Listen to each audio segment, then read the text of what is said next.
பேராசிரியை நிர்மலா தேவி அவங்களுடைய கைது தான் இப்போ பெருசா பேசப்படுது.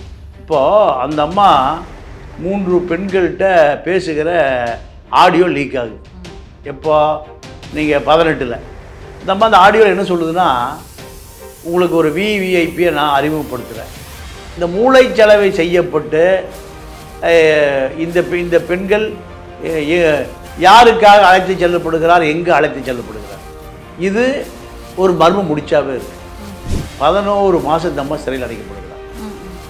11 மாதமும் இந்த அம்மா யாரையும் சந்திக்க அனுமதிக்கல. இந்த அம்மா சந்திக்க விரும்பினாலும் அனுமதிக்கல. யார் அந்த சக்தி? நடுவில் என்ன நடக்குது? ஜெயிலுக்குள்ள அந்த அம்மா தாக்கப்படுகிறார். அதிகாரிகள் சொல்லாம எப்படி ஜெயிலுக்குள்ள அந்த அம்மா தாக்கப்படுவார்? சிறைக்குள்ள சேரீ கொடுக்கப்படலை, உள்ளாட ஜாக்கெட்டு தான். 11 மாதமா என்ன காரணம்னா, இந்த மாதிரி சேரீ கொடுத்து தூக்கில் போய் அந்த முக்கியமான புள்ளி யாருன்னு இதுவரைக்கும் யாருமே கண்டுபிடிக்கலையா? அம்மா 11 மாதம் இந்த மாதிரி ஜெயிலில் கிடக்குது. 11 மாதம் பல பெட்டிஷனை பல வக்கீல்கள் போகிறாங்க, எல்லாருக்கும் டிஸ்மிஸ். நிர்மலா தேவி ரைட் இங்கே இருக்குது. நிர்மலா தேவன் யார்? ஒரு ஆண் இருக்கணுமா இல்லையா? கண்டிப்பா. அதுவும் நீங்கள் அந்த அம்மா அடிக்கடி விவிஐபி சூட்டில் தங்கியிருக்கு. அது பலமுறை உதயகுமார் பெயரில் பதிவு செய்யப்பட்டிருக்கு. உள்ளூர் அமைச்சர் உதயகுமாரோடைய பேரில் இந்த அறை பதிவு செய்யப்பட்டிருக்கு அப்படிங்கிற டீட்டெயில்ஸ் இருக்கும்போது ஏன் அவரை கூப்பிட்டு எந்த விசாரணையுமே நடக்கும்? அவங்க ஆளுங்கட்சியில் அவங்க எப்படி விசாரிப்பாங்க? அவர் ஒரு ரெவன்யூ மினிஸ்டர், அவர் இப்போ துணைத் தலைவர், சட்டமன்ற எதிர்கட்சி துணைத் தலைவர், ஓபிஎஸ் சீட் அவர் உட்கார்றாரு. அப்போ அது சரி, இப்போ ஏன் விசாரிக்கல? இப்போ எதிர்கட்சி வந்துருச்சு. அவர் மூர்த்தியும், இப்போ இருக்கிற மதுரை அமைச்சர் மூர்த்தியும் உதயகுமாரும் குவாரி பங்குதாரர்கள்.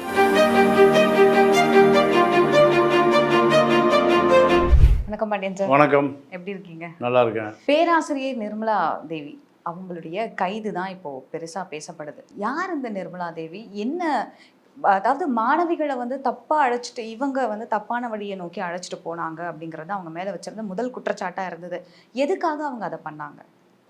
நிர்மலா தேவி அருப்புக்கோட்டை தேவாங்க செட்டியார் கல்லூரியில் ஒரு விரிவுரையாளர். இந்த விரிவுரையாளர் அதே கல்லூரி மாணவி. நீங்கள் ஒரு ஆசிரியருடைய மகள். அதே அவங்க அப்பா ஆசிரியர். அந்த கல்லூரியில் அந்த அம்மா கல்வி பயின்று அங்கே விரிவுரையாளராக பணி அமர்த்தப்படுகிறார். இது அவர்களுடைய ஒரு சராசரி வாழ்க்கை நகர்ந்து கொண்டு இருக்கிறது. இதன் பிறகு மதுரை காமராஜர் பல்கலைக்கழகத்திற்கு அலுவல் சம்பந்தமாக அந்த அம்மா போகிறாங்க. அப்படி போகிற பொழுது அங்கே மதுரை காமராஜர் பல்கலைக்கழக உயர் அதிகாரிகளோடு தொடர்பு, நட்பு ஏற்படுது. இந்த நட்பு நாலா வட்டத்தில் அதிகார வட்டத்திற்குள் அழைத்து செல்லப்படுகிறார். அப்படி அழைத்து செல்லப்பட்ட பிறகு அருப்புக்கோட்டையிலிருந்து பணி மாறுதல், மதுரை காமராஜ் பல்கலைக்கழக கௌரவ விரிவுரையாளர், கெஸ்ட் லெக்சர், மதுரை காமராஜ் பல்கலைக்கழகத்துக்கு அந்த அம்மா வந்துடுறாங்க. அப்போது வந்த பிறகு இந்த அம்மா தங்குகிற இடம் விவிஐபி சூட். அப்போ இந்த தொடர்பு எப்படி வருது? இந்த அம்மாவுக்கு பின்னணியில் உள்ள ஆட்கள் யார்? யாருக்காக இந்த அம்மா பாலியல் ரீதியான பெண்களை நீங்கள் மூளைச்சலவை செய்கிறாங்க? எல்லாமே மர்மமாக இருக்குது. நீங்கள் அந்த அம்மாவும் சொல்ல, சிபிசிஐடி விசாரணை செய்யலை, விசாரணை அதோடு நின்று போகுது. இப்போது அந்த அம்மா 3 பெண்கள்கிட்ட பேசுகிற ஆடியோ லீக் ஆகுது. எப்போ? நீங்கள் 18ஆம் வருடம் செப்டம்பரில் இந்த ஆடியோ லீக் ஆகுது. இந்த அம்மா அந்த ஆடியோவில் என்ன சொல்லுதுன்னா, உங்களுக்கு ஒரு விவிஐபியை நான் அறிமுகப்படுத்துகிறேன். இந்த அறிமுகம் உங்களுக்கு ஒரு மிகப்பெரிய எதிர்காலத்தை உருவாக்கும். ம். பதவி, பட்டம், பணம், வசதி, வாய்ப்பு, அந்தஸ்து எல்லாம் உங்களுக்கு கிடைக்கும். நான் உங்களுடைய நன்மைக்காக தான் அதை செய்கிறேன். நீங்கள் நான் சொல்லுவதை நீங்கள் ஆலோசனையை ஏற்றுக்கணும். இதுதான் அந்த அம்மா அந்த கல்லூரி மாணவர்களுக்கு மூளை செலவை செய்யுது. சரி, இந்த மூளை செலவை செய்யப்பட்டு இந்த பெண்கள் யாருக்காக அழைத்து செல்லப்படுகிறார், எங்கே அழைத்து செல்லப்படுகிறார், இது ஒரு மர்மம் முடிச்சாவே இருக்கு. இந்த விசாரணை வளையம் இந்த அம்மா கைது செய்யப்பட்டு இந்த வழக்கு சிபிசிஐடிக்கு போகுது. ரொம்ப தாமதமாக தான் போகுது. உடனே போயிருக்கணும். ஏன் உடனே போகலை? தடுத்து நிறுத்தியது யார்? கேள்விக்கு பதிலே இல்லை. சரி, ஏதோ ஒரு சக்தி இதில் தலையிடுகிறது. இந்த வழக்கு சிபிசிஐடிக்கு போகுது, நீதிமன்றத்துக்கு வருது, கைது செய்யப்படுகிறார். 11 மாதம் இந்த அம்மா சிறையில் அடைக்கப்படுகிறார். 11 மாதமும் இந்த அம்மா யாரையும் சந்திக்க அனுமதிக்கலை. இந்த அம்மா சந்திக்க விரும்பினாலும் அனுமதிக்கலை. யார் அந்த சக்தி? ரெண்டாவது, 11 மாதமாக யாரும் மனுவே பார்க்கல. உற்றார் உறவினர், கணவர், 2 பெண் குழந்தைகள், அப்பா அம்மா தம்பி, யாரும் பார்க்கல. யாரையும் பார்க்க அனுமதிக்கப்படவில்லை. யார் அந்த சக்தி? சிறைத்துறை, காவல்துறை, சிபிசிஐடி 3 ஒன்றா சேர்ந்து இயங்குது. அப்போ ஒரு பெரிய புள்ளியோட பெரிய புள்ளி இதில் சம்மந்தப்பட்டிருக்காரு. இதை விட நடுவில் என்ன நடக்குது? ஜெயிலுக்குள்ளே அந்த அம்மா தாக்கப்படுகிறார், அடிக்கப்படுகிறார், உதைக்கப்படுகிறார். யாரால? பெண் கைதிகள், குற்றவாளிகள் இருப்பாங்க, கிரிமினல் குற்றவாளிகள். இந்த கஞ்சா விற்கிறவங்க, சாராயம் விற்கிறவங்க, இப்போ விபச்சார வழக்கு பெண்களால் இந்த அம்மா அதிகாரிகள் சொல்லாமல் எப்படி ஜெயிலுக்குள்ள இந்த அம்மா தாக்கப்படுவார்? புரியுது. ஆமாம். ரெண்டாவது, இந்த அம்மாவுக்கு சிறைக்குள்ள சாரி கொடுக்கப்படலை. தூக்கில் அந்த அம்மா தொங்கிடும். அப்போது உள்ளாடை, ஒரு பெண்களுக்கு உள்ளாடை ஜாக்கெட்டு தான் 11 மாதமாக. என்ன காரணம்னா, இந்த மாதிரி சாரி கொடுத்தா தூக்கில் தொங்கிடும். அப்போ இதே ஒரு பெரிய சித்திரவதை. அந்த அம்மாவை கோர்ட்டு கொண்டு வர்றாங்க. எப்படி கொண்டு வராங்க? பெரிய பாதுகாப்பு வளையம், தப்பிச்சு ஓடிடும். முன்னாடி 2 ஜீப்பு, பின்னாடி 2 ஜீப்பு, நடுவில் ஒரு வேனு, ஆயுதம் வாங்கிய போலீஸு, 100 போலீஸு இந்த அம்மாவுக்கு ப்ரொடெக்ஷன். இந்த அம்மா என்ன தேடப்படுகிற ஒசாமா பின் லாடன் கோஷ்டியா? அப்போ இந்த அம்மாவுக்கு இயற்கையாகவே இப்படி ஒரு கொடூரமான மனோரீதியான சித்திரவதை செய்யப்படுகிறது. இந்த அம்மா வாயை திறந்துடக்கூடாது.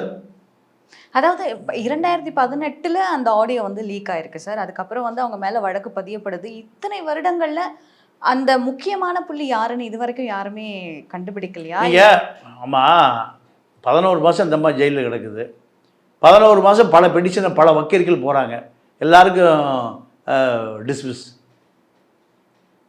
பசும்பொன் பாண்டியன் ஒரு மூத்த திராவிடர் சிந்தனை உள்ள ஒரு மூத்த வழக்கறிஞர். அவர் போய் ஹைகோர்ட்டு, கிருபாகரன் கோர்ட்டு கொண்டு போகிறாரு. ஐயா, 11 மாதம் பெயிலே கிடைக்கல. அப்போ நீதிபதி, உயர் நீதிமன்ற நீதியரசருக்கு, ஏப்பா இந்த வழக்கு என்ன தான் நடக்குது? ஏன் 11 மாதம் சார்ஜிட் போடல? ஏன் அந்த அம்மாவுக்கு பிணை கொடுக்கல? என்ன நடக்குது இந்த அம்மா? இப்படி பல விசாரணை நீதிமன்றம் கேட்குது. நீதிமன்றத்தினுடைய கவனத்திற்கு எதுவுமே கொண்டு வரப்படவில்லை. 11 மாதமாக இந்த அம்மா வழக்கு எந்த கட்டத்துக்கு நகர்ந்துருக்கு?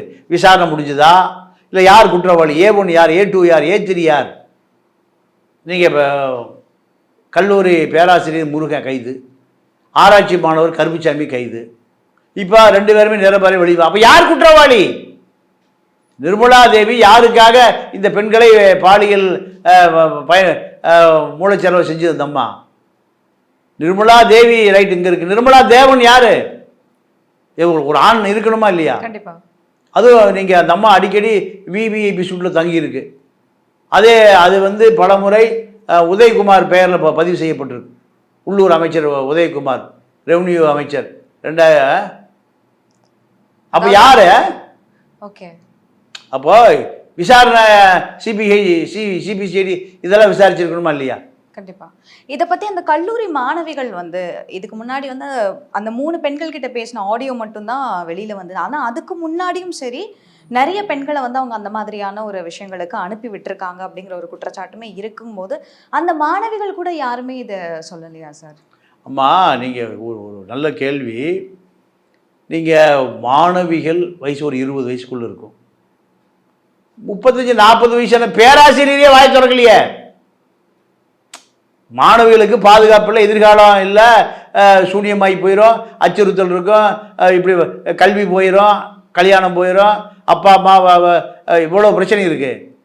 2 குழந்தை பெண் குழந்தைகளை பெற்ற ஒரு கல்லூரி விரிவுரையாளர், கணவர் இருக்கார், பாதுகாப்பு இருக்குது, இந்த மாதிரி சொல்ல மாட்டேங்குதே. நீங்கள் பசும்பொன் பாண்டியை கேட்குறாரு, அம்மா இந்த விஷயத்தை சொல்லு, யார் அந்த சக்தி? அதனால தான் சிறையில் அந்த அம்மா தொடர்ந்து 11 மாதம் தாக்கப்பட்டிருக்கார். உண்மை சொன்னீங்கன்னா உயிர் போயிடும். பசும்பொன் பாண்டியன் வழக்கறிஞர் இதில் தலையிடலைன்னா நிர்மலா தேவியுடைய மரண சாசனம் தான் இருக்கும், மரண வாக்குமூலம் கூட இருக்காது. அப்போ நிர்மலா தேவி வந்து நன்றி கடன் பட்டது பசும்பொன் பாண்டியன் வழக்கறிஞருக்கு தான். A1 Nirmala Devi right, A2 Nirmala Devi, A3 Nirmala Devi, எல்லாமே நிர்மலா தேவியில் ஆரம்பித்து நிர்மலா தேவியிலே முடிஞ்சது தான். இந்த அம்மா பல முறை மதுரைக்கு சென்னைக்கு பறந்துருக்கு. எதுக்காக பறந்துருக்கு, என்ன வேலைக்காக பறந்துருக்கு, இந்த அம்மா எங்கே போச்சு, இந்த அம்மாவோட யாரெல்லாம் போனாங்க சென்னைக்கு, இந்த அம்மா இதெல்லாம் 1366 பக்கம் இந்த விசாரணை, சிபிசிஐடியுடைய விசாரணை இப்போ அறிக்கை நீதிமன்றம் கொடுத்த பக்கம். இதில் நிர்மலா தேவியில் ஆரம்பித்து நிர்மலா தேவியோட முடியறதுக்கு 1660 பக்கம். நீதிமன்றத்திற்கு சிபிசிஐடி குற்றவாளியை கொண்டு போய் காமிக்கலை. நீதிபதியாக போய் தெருவா அழைச்சி முடிப்பார், நீதிபதியாக போய் சாட்சிகளை தேடுவார், நீதிபதியாக போய் உயிருள்ள சாட்சி, உயிரற்ற சாட்சி, கேமரா, சிசிடிவி ஃபுட்டேஜ் இல்லை நீங்கள் எல்லாத்தையும் விசாரிப்பார். இல்லை, நிர்மலா தேவியே விசாரிக்க வேண்டியது இருக்குது. நிர்மலா தேவியை விசாரிக்க வேண்டிய சிபிசிஐடி நீங்கள் நிர்மலா தேவியோட முடிச்சுக்கிச்ச. அப்போது நிர்மலா தேவி இந்த வழக்குக்கு முன்பு வழக்குக்கு பின்பு ரெண்டுமே முழுமையாக விசாரிக்கப்படவில்லை. சரி, திமுக வந்துருச்சு 2021, இன்னைக்கு 24. திமுக கிணத்துல கூட கல்லா கிடக்க, திமுக விசாரிக்கலையே. பல வழக்கில் விசாரிக்க வேண்டிய திமுக இன்னைக்கு ஜெயலலிதா வழக்கு உட்பட பல வழக்கில் விசாரிப்பு நீதி கொண்டு வருவான். தேர்தல் அறிக்கை அதுதானே. கண்டிப்பா நீர்த்து போன பல வழக்குகள், மக்களுக்கு குழப்பத்தில் இருக்கிற பல வழக்குகளுக்கு நாங்கள் தீர்வு கொடுப்போம்னு சொல்லி திமுக தேர்தல் அறிக்கையில். ஏன் அப்போ நிர்மலா தேவி தமிழ்நாட்டில் இல்லையா, ஒரிசாவிலையா இருக்கு அந்தம்மா, இல்லை யூபியில் இருக்கா? அப்போ இந்த வழக்கை விசாரிக்கணுமா இல்லையா? மறு விசாரணை சரியா? அதிமுக தான் அதை விசாரிக்கலை. அதிமுக விசாரணை வளையத்திலிருந்து நீங்கள் தவறிடுச்சு. திமுக விசாரிக்கணுமா இல்லையா? அதிமுக வந்து விசாரிக்காம போனதுக்கு காரணம் வந்து இப்போ நீங்க சொன்னீங்க, அவங்க தங்கிட்டு இருந்த சூட் ரூம் வந்துட்டு முன்னாள் அமைச்சர் உதயகுமாரோடைய பேர்ல வந்துட்டு புக் ஆயிருந்தது. ஒருவேளை அந்த ரீசனுக்காக அதிமுகவினர் வந்து இந்த கேஸை பெருசா விசாரிக்காம விட்டுருக்காங்களா? இல்லை, அது தப்பா இல்லையா, தவறா இல்லையா? கண்டிப்பா. நீங்கள் சிவகாசி ஜெயலட்சுமி அந்த மாதிரி போலீஸ் ட்ரெஸ்ஸை போட்டுட்டு முன்னாள் முதல்வரோடையெல்லாம் கூப்பேல பேருக்கெல்லாம் தகவல் வந்தது. முன்னாள் முதல்வர் ஒருவரோடு அந்த மாதிரி மதுரைக்கு கூப்பை வரைக்கும் போயிருக்கு எல்லாம் தகவல் வந்தது. அந்த வழக்கு என்னாச்சு? எத்தனை போலீஸ் அதிகாரி அது சம்மந்தப்பட்டாங்க? அது சிவகாசி, இது அருப்புக்கோட்டை, 2க்கும் 50 கிலோமீட்டர் தான் பக்கம். அப்போ சிவகாசி ஜெயலட்சுமி வழக்கு என்ன ஆச்சு? அந்த அம்மா காவல்துறை யூனிஃபார்மை போட்டுட்டு பல மிஸ்யூஸ் பண்ணியிருக்கு. அந்த அம்மா காவல்துறை அதிகாரிகள், எஸ்பி, டிஐஜி, ஏசி, இன்ஸ்பெக்டர் உட்பட அத்தனை பேரும் நீங்கள் பாலியலுக்காக சிவகாசி ஜெயலட்சுமி பயன்படுத்திட்டாங்க. அந்த அம்மா நிறைய இந்த அதிகாரிகள் பேரை சொல்லி சட்டத்தை வளைச்சிருக்கு, சட்டத்தை தவறாக பயன்படுத்தி, இப்படியெல்லாம் நிறைய விசாரணை. அது என்னாச்சு? அந்த வழக்கு தண்டிக்கப்படவில்லையே. அப்போ அது அதிமுக ஆட்சி காலத்தில் தான். இப்போ நிர்மலா தேவி வழக்கு அதிமுக விசாரிக்கலை. 2 ஆட்சி வந்துருச்சு. 16, 21 அதிமுக, 21 இப்போ 24 திமுக. நிர்மலா தேவி அச்சுறுத்தப்பட்டாரா, கொலை மிரட்டல் விடப்பட்டாரா, சிறையில் தாக்கப்பட்டாரா, நிர்வாணப்படி சித்திரவதை பண்ணப்பட்டாரா? உண்மை சொல்லிடாத, காவல்துறை உண்மை சொல்லுன்னு சொல்லி தான் சித்திரவதை பண்ணி நம்ம கேள்விப்பட்டிருக்கோம். டேய் உண்மை சொல்லு. நம்ம லோக்கல் ஏட்டையா குச்சி வச்சுருப்பார் திருடனை பிடிக்கிறது நம்ம பார்ப்போம். இப்போ போலீஸு உண்மையை சொல்லாதேன்னு நிர்மலா தேவிக்கு சித்திரவதை ஜெயிலுக்குள்ளே. இப்போ இந்த ஆடியோ லீக் ஆச்சுல்ல சார், அந்த ஆடியோ எப்படி லீக் ஆச்சு? அந்த பெண்கள் அந்த பெண்கள் அவங்க பெற்றோட்டு கொடுத்துட்டாங்க. ஓகே, இந்த அம்மா இப்படிலாம் டார்ச்சர் பண்ணுது, இந்த அம்மா எங்களெல்லாம் தனிமையில் கூப்பிடுது, அந்த அம்மா கெஸ்ட் ஹவுஸ் கூப்பிடுது, விவிஐபி சூட்டு கூப்பிடுது. எங்கே மதுரை காமராஜ் யூனிவர்சிட்டி விவிஐபி சூட்டு கூப்பிடுது, ஒரு விவிஐபி சந்திக்க சொல்கிறாங்க. உதயகுமார் பேரில் அந்த அறை பதிவு செய்யப்படுது. உதயகுமாரோடைய பேரில் வந்துட்டு இந்த அறை பதிவு பட்டிருக்கு அப்படிங்கிற டீட்டெயில்ஸ் இருக்கும்போது ஏன் அவரை கூப்பிட்டு எந்த விசாரணையுமே நடக்கல? அவங்க ஆளுங்கட்சியில் அவங்க எப்படி விசாரிப்பாங்க? அவர் ஒரு ரெவன்யூ மினிஸ்டர், அவர் இப்போ துணைத் தலைவர், சட்டமன்ற எதிர்கட்சி துணைத் தலைவர், ஓபிஎஸ் இருந்த சீட் அவர் உட்கார்றாரு. அப்போ அது சரி, இப்போ ஏன் விசாரிக்கல? இப்போ எதிர்கட்சி வந்துருச்சு. அவரும் மூர்த்தியும், இப்போ இருக்கிற மதுரை அமைச்சர் மூர்த்தியும் உதயகுமாரும் குவாரி பங்குதாரர்கள். இவர் குவாரி அவர் பார்த்துக்குவார், அதிமுக ஆட்சி வந்ததுன்னா இவர் பார்த்துக்குவார், அவர் பார்த்துக்குவார். அதிமுக திமுக ஒரே எழுத்தான் வித்தியாசம், ஆ. அந்த ஆ எழுதுனா 2 திமுக தான்.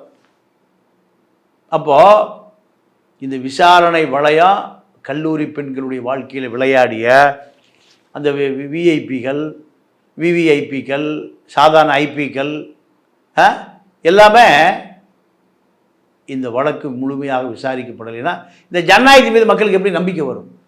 கண்டிப்பாக. நிர்மலா தேவியும் வாய் திறக்க மாட்டேங்குது.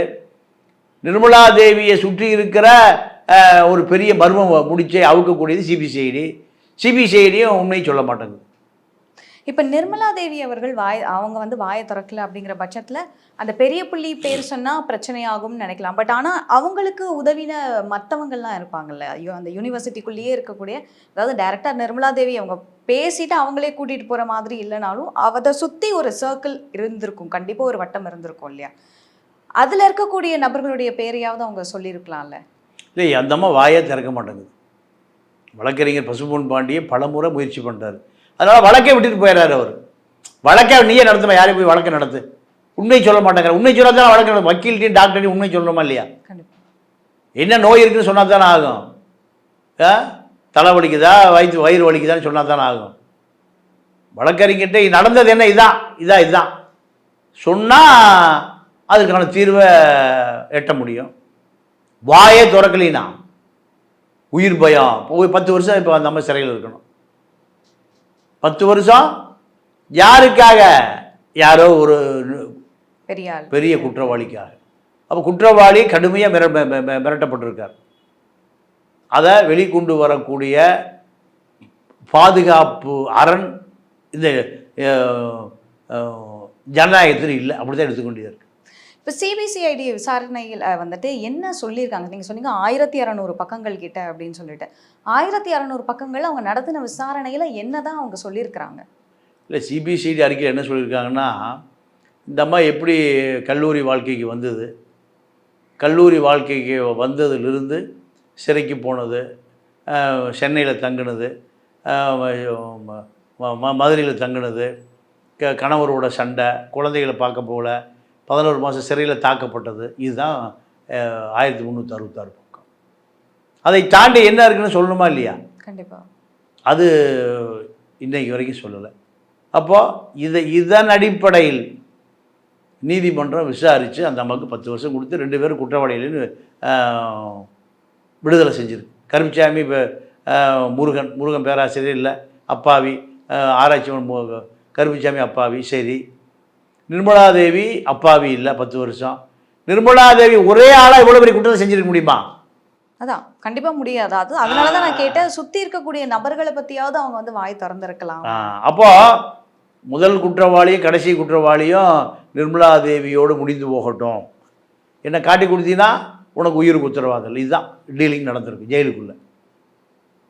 சிறைத்துறை அதிகாரிகளை நீங்கள் விசாரிக்கணும்.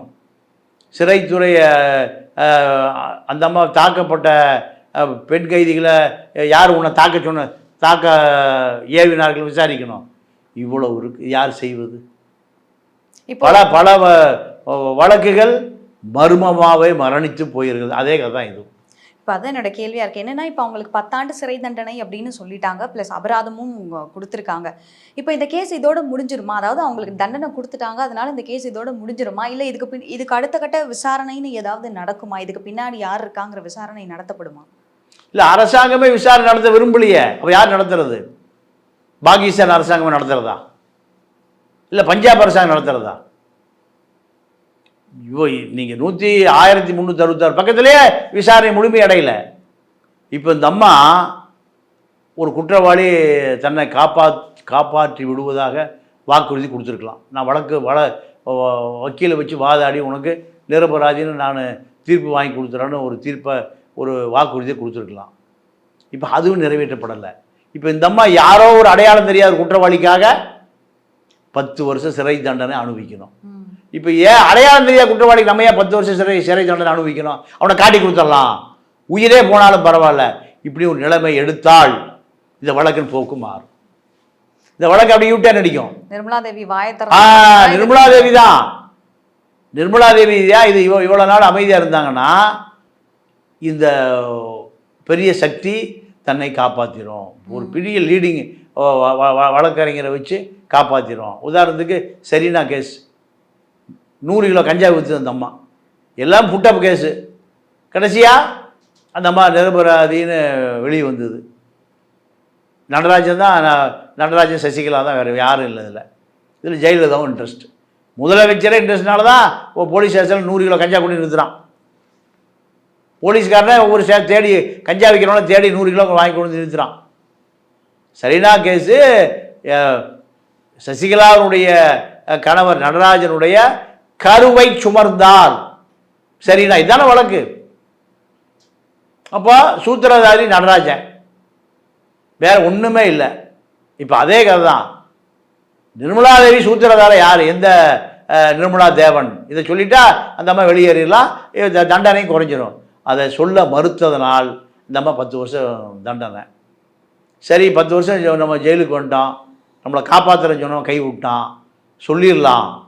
இப்படி அந்த அம்மா அப்பீலில் அந்த முடிவெடுத்தால் வழக்கின் போக்கு திசை மாறும். ஆனால் சொல்லலை, 10 வருஷம் அப்படியே சரி, நம்ம இந்த இவ்வளவு பெரிய சக்தியை எடுத்து போராட முடியாது.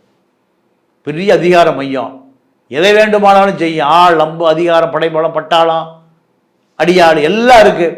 அவளை எடுத்து போகிற அளவுக்கு நம்மளோட வலு இல்லை. 10 வருஷம் உள்ளே கிடச்சி செத்து போயிடலாம். இப்படின்னு முடிவு பண்ணால் வழக்கும் மரணித்து போகும். இதுதான் நிர்மலா தேவியினுடைய வழக்கினுடைய வீரியம், வேகம், மர்மம், ரகசியம் எல்லாம் தான். எல்லாமே நிர்மலா தேவி தான். ஸோ இது எல்லாத்துக்குமே விடை கிடைக்கணும்னா நிர்மலா தேவி மனம் மாறணும். மனம் மாறி நீங்கள் அப்பீலில் முழு உண்மையும், நடந்த உண்மைகள், யார் தனக்கு பின்னாடி உள்ளவன், அந்த அதிகாரி யாருன்னு அதிகாரத்துக்கு பயப்படாமல் சொல்லணும். அதை நிர்மலா தேவி சொல்லுமா? வழக்கறிஞர் பல முயற்சி இப்போ பண்ணுறாரு.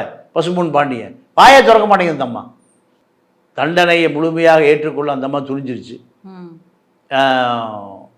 A2 A3 அந்த A4 யாரோ இல்லை A1 அந்த அம்மா காட்டி கொடுக்கல. அப்போது செய்த குற்றத்துக்கு தானே பலிகடா, தானே தண்டனை. உயிர் பயம் இருக்கு. ஏதோ சக்தி மிரட்டுது. இல்லை ஜெயிலுக்குள்ள இவ்வளோ சித்திரவதை நடக்காது. கண்டிப்பாக கோர்ட்டுக்கு வரும்போது யாரையுமே பார்க்க விடுறதில்ல. 100 போலீஸ் வருது. முன்னாடி 2 ஜீப்பு, பின்னாடி 2 ஜீப்பு, நடுவில் போலீஸ் வேனு, ஆயுதம், ஆச்சா போச்சான்னு. அப்போ ஏதோ ஒரு சக்தி இயங்கி கொண்டே இருக்கு. ஸோ நீங்கள் சொன்ன மாதிரி இதுக்கு எல்லாத்துக்கும் விடை கிடைக்கணும் அப்படின்னா நிர்மலா தேவி அவர்கள் வந்து வாயை திறந்து பேசணும் அப்படிங்கிறது தான். இன்னைக்கு நேர்காணலில் கலந்துக்கிட்டு இந்த நிர்மலா தேவியுடைய இந்த வழக்கை பற்றி டீட்டெயில்டாக சொன்னதுக்கு ரொம்ப நன்றி. நன்றி, வணக்கம்.